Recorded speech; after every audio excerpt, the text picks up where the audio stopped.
Hi, everybody. So this week you should be coming up with your articles for your research paper or starting to find those. So I wanted to make just a really quick tutorial that shows you how to use our databases. So the first thing that you need to do is just a Google search for Fresno State Library. And once you put that in, this is what your results will probably look like. So you can either click on Fresno State Library or you can go to OneSearch directly. If you click on the Fresno State Library website, OneSearch, which is what we use to find articles and books, is already going to be there. So what we want to do next is go to Advanced Search. So this way we can kind of see. So you can just go to Advanced Search right here. There we go. So I'm going to click that. That's going to allow me to customize the things that I'm being shown just a little bit more. So these are good things to do. So you'll notice that here you have a couple of different things on your screen now. So you can search for like stuff that has a particular word in the title or just a particular subject in general. Sorry, I've got emails coming in. Or if you know that you have like an author or a title in mind, you can do that too. For right now, just to start out, start with just any field. Then you're going to start by putting in your topic. So let's say that we're looking at human trafficking. That's just already in my history because I searched for an article on that recently. You can also look for like a particular type. So let's say I was looking at labor trafficking. And then you can use this feature right here to add new lines to your search. So if you wanted to narrow it even further, and let's say that I wanted to look at labor trafficking laws, because maybe I want to look at, problematic laws, or if I wanted to look up like maybe a new law that was being created, something like that. You can also look under material type right here. You can change that so that it's only showing you articles since we're interested in articles. You can also get like specific languages. You can narrow this down by a time. I'm not going to do those things right now because I want to start my search pretty broad and then narrow things down.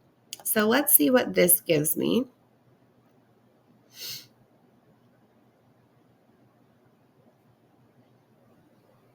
So once you do your search, then you scroll down a bit, and that's going to show you all of your results. So notice that I've got about 1,200 results.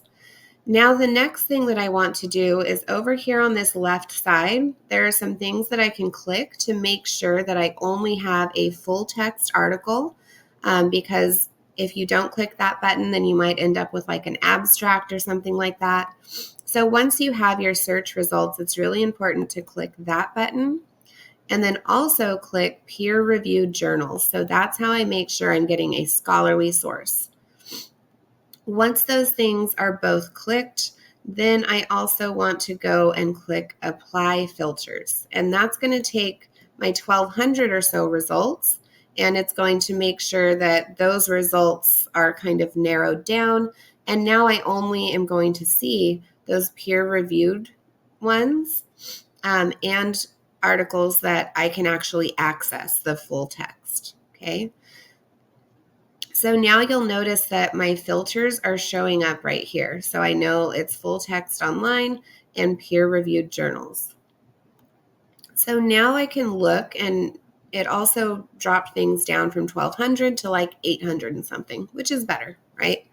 So now I can look through these. As you look through, what I recommend doing is just looking at the abstract first.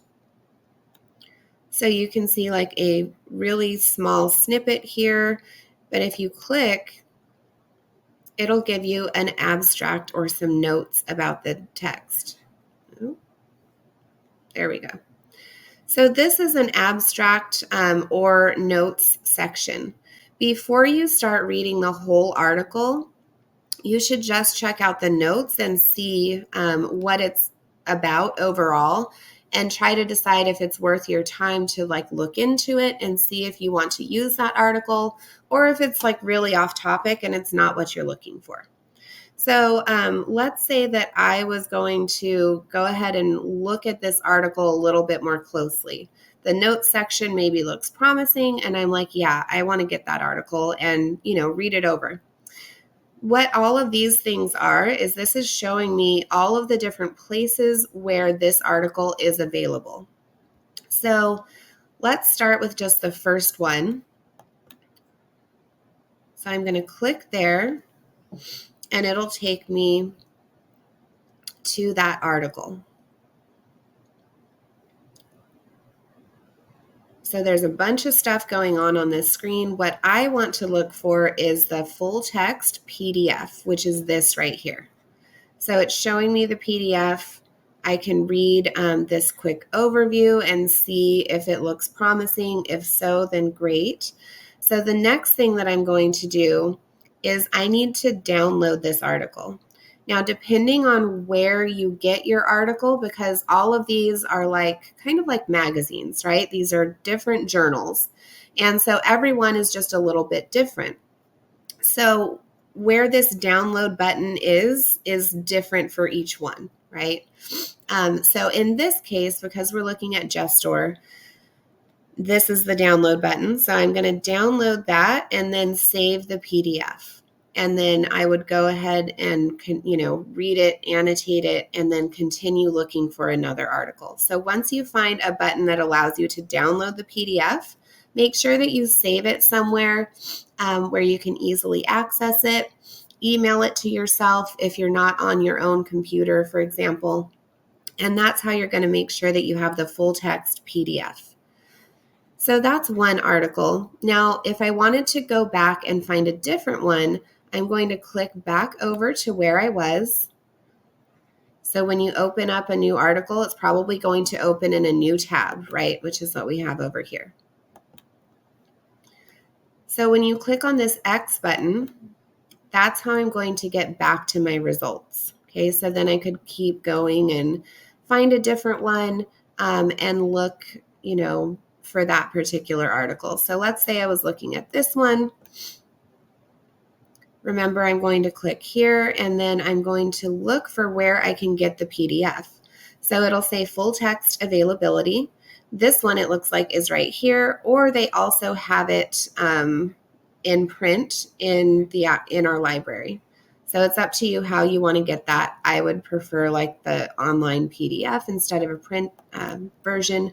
So I'm going to click Get PDF. And then it shows me the PDF. And if your PDF comes up like this is the download button right here. So I would download that, save it somewhere where I know where that is, or email it to myself. And then I'm ready, to interact with that next one. So what if I want to do a different search? Like maybe I found my information on laws, and now I want to look at, the causes. So now I can change my search term, search again.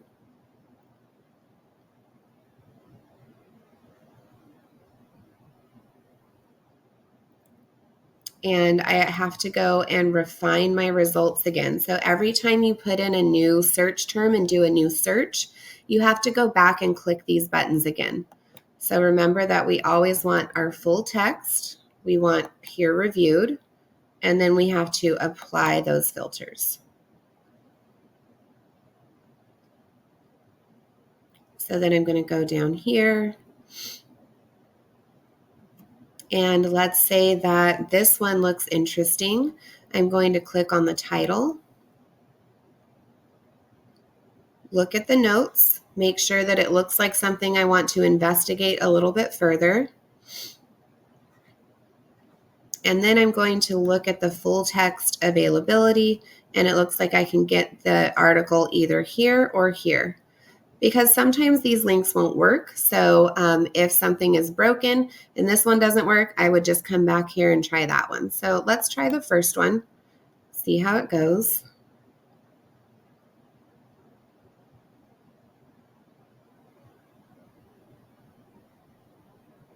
All right. So this is the PDF that I'm looking at. And let's say that after I read over the abstract really quick, I'm like, yeah, this looks good. I want to go ahead and get this article. Oh, I scrolled up too much, and so now it took me to a different one. This is the one I was looking at. So I want to go ahead and get that so I can remember at each of these different journals, it's going to look a little bit different. So I want to kind of investigate what their various buttons are and find a download option. So it looks like this one is probably going to be my easiest. Download a PDF of this section. So if I click there, you can see that it's downloaded here, and I would save that either in like a folder where I keep all of my articles for English, or maybe I want to email it to myself. Maybe I want to print it out, but make sure that you get the PDF, right? And then to get back to my search results, remember it opens in a different tab. So I'm going to click back on the tab that I was in, exit out of this one, and then continue looking for, my next articles. Okay. A couple of things. Make sure that when you are looking at the different articles, you always get to the full text PDF, because this happens all the time. You'll click a button to email it to yourself, and it will email you a link, and then that link doesn't work going forward for whatever reason. I don't know why, but it's just tricky and problematic.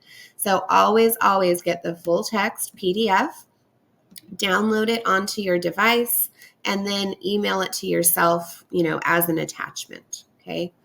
The other thing is you can get a citation for these, which is really helpful. So once you find an article that you like, you can get the MLA citation. We want the 8th edition. And this is going to be your citation for your works cited page. So just a handy tool to, know that you can use. All right, so that is a very quick version of how to use our databases. One other thing to be aware of, I'm already signed in on the library's website. Before you do your searching, you need to make sure that you're signed in. It's the same username and password as you would use for your student email. But make sure that you sign in, because otherwise you can't get access to most of the articles. You'll keep getting an error message. Okay. So that is how you use OneSearch. If you need help, you can click on these buttons here for some tutorials, and you can also ask a librarian. So they have librarians available to chat with you online, and then they also have helpful links to help if you're still kind of struggling with this.